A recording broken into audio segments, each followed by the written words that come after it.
There, welcome back to The Greater You. This is our second video in the series on the important romantic relationship traits, trying to help people find love and find connection and find long-term committed relationships. So today we're going to be talking about a really important trait. Let's go ahead. All of these are just key. So let's take a look at our visual for today. So this is emotional intelligence versus aloofness. So emotional intelligence in a lot of research has kind of suggested that it's more important than things like IQ and, intellectual intelligence or even academic intelligence. Although those things are important in their sphere, emotional intelligence is a person's ability to be able to really manage their emotions and also be aware of other people's emotional experience, being able to tune in and understand emotions. And then the other part of emotional intelligence is a person's ability to really work through their own difficult feelings without getting particularly stuck in the mire of their negative emotions. To be human is to feel, it's part of the human experience to have a wide variety of emotions.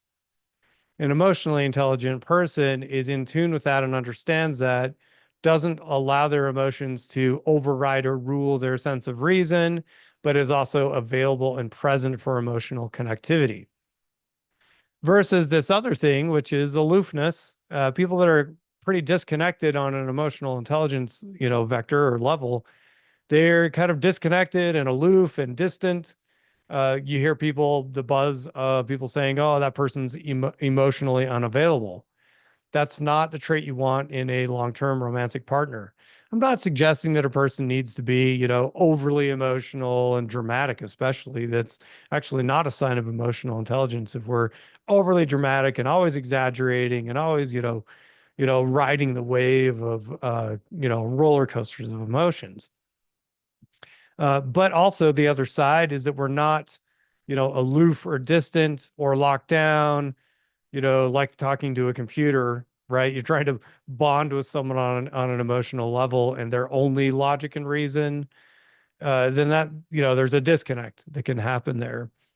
In our work that we do with couples, we talk about four types of intimacy, and there's full on, coaching sessions and content and classes that we have around the stuff that you can get access to, but that go into more depth. We're talking about, moral intimacy or value-based intimacy. We talk about emotional intimacy. We talk about mental or cognitive intimacy. And then we also talk about physical intimacy. And those are four different layers of intimacy. And they're all very, very important in a long-term, healthy romantic relationship. So emotional intimacy can only be built on the foundation of emotional intelligence, where a person trains themselves to be aware of the emotional experience that they're having and their partner is having, and being able to work through together and support, and connect around things emotional. Clearly, love is an emotional experience. And if we're going to have a long-term committed romantic relationship, there needs to be an abundance of love and compassion in the relationship.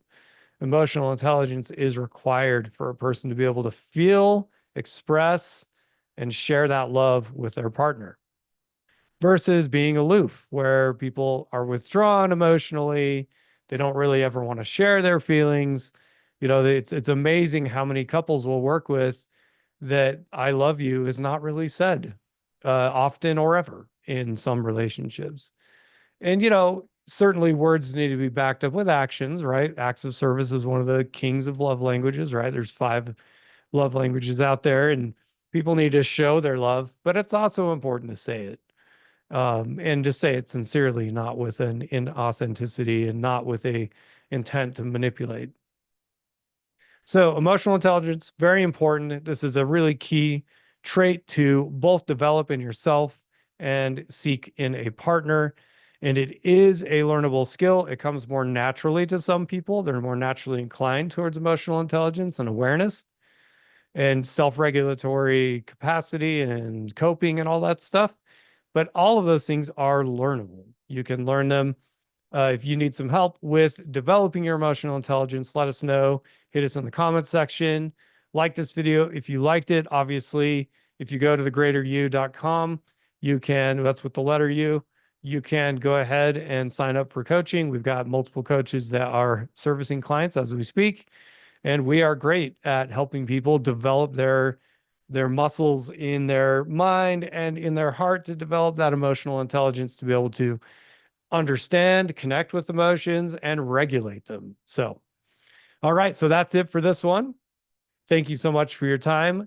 Work to develop your emotional intelligence as you put yourself out there in the dating world. So, and if you're already in a long-term committed relationship, clearly it's never too late to start developing your emotional intelligence with your partner. So, take care. We'll talk to you soon.